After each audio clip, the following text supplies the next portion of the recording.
Hello my busy bees, and welcome back to my channel. Everyone has a favorite character, probably for every media they consume, and for me, it's no different, and I like to take this time to make fan art of them and gush over them.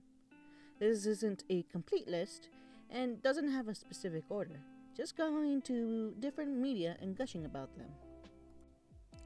First off, I had to go with one of my favorite anime characters of all time, Monkey D. Luffy from One Piece, who I've loved since the very first episode of One Piece I watched, and it hasn't changed in quite a while. I understand people can write him off as another shonen protagonist, but he has a character that has made me cry and view life in a different light. Yes, he eats a lot and has a bit of plot armor like any shonen protag, but he just hits differently for me. There's a joke where he says that he would save the government for a sandwich he has made before, but he does it because he hates injustice.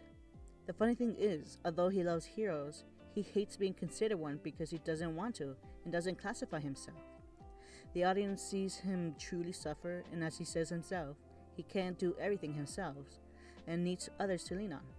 He's a funny, rubbery guy, but his character is strong and willing to fight governments, dragons, and gods just to see his friends safe, and I love him so much.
A character that still got me in a chokehold has to be Ron Stampler from Dungeons and Daddies.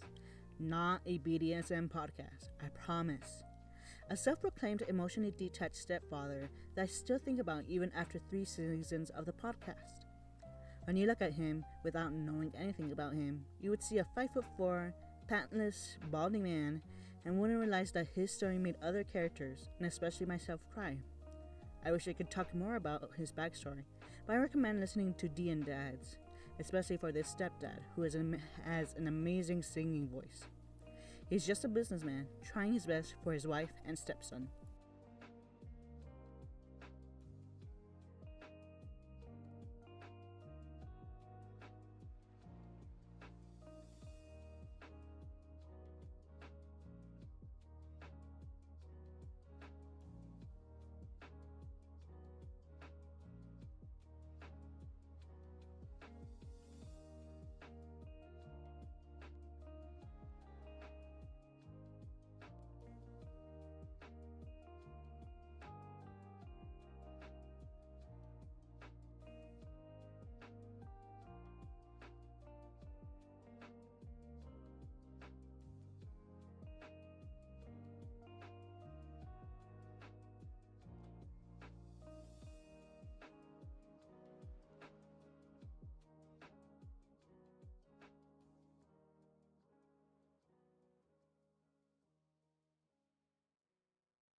A guy that I relate to a little too much and makes my friends say, yeah, that's you, is Martin K. Blackwood from the Magnus Archives.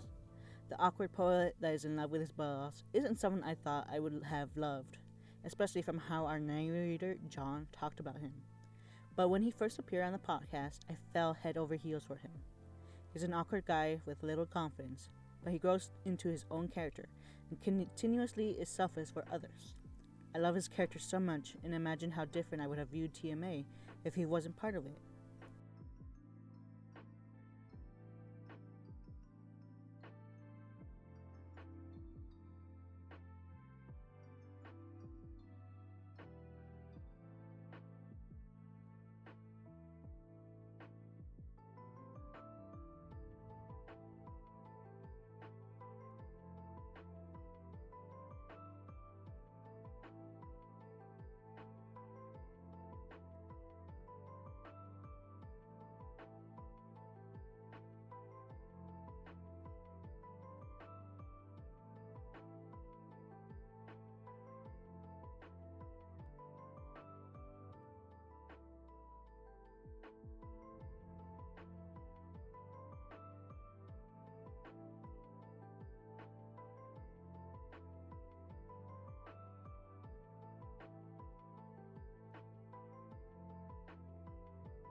A character I think that hits too close to home while still loving her has to be Entrapta from She-Ra, who I wish I got to see more screen time for.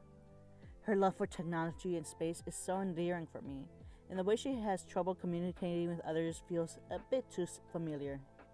I wish she'd been treated better, but with the time she had on screen and her impact to the other characters made me just want to hug her. But for now, I can appreciate her by drawing her.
Finally, a character that I can't believe I almost forgot about is Aelita from Code Lyoko. She was one of my childhood crushes, and her story kept hitting from one scene to the next. Her character design blew my young mind, and I've always loved it. Aelita was one of the many reasons I wanted to get into storytelling and art. And although it may be an old show, I want to share my appreciation of the character and the show.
Now that I think about it, most of these characters are autistic coded or canonically autistic, and I attack myself with how funny that is, as I'm also autistic.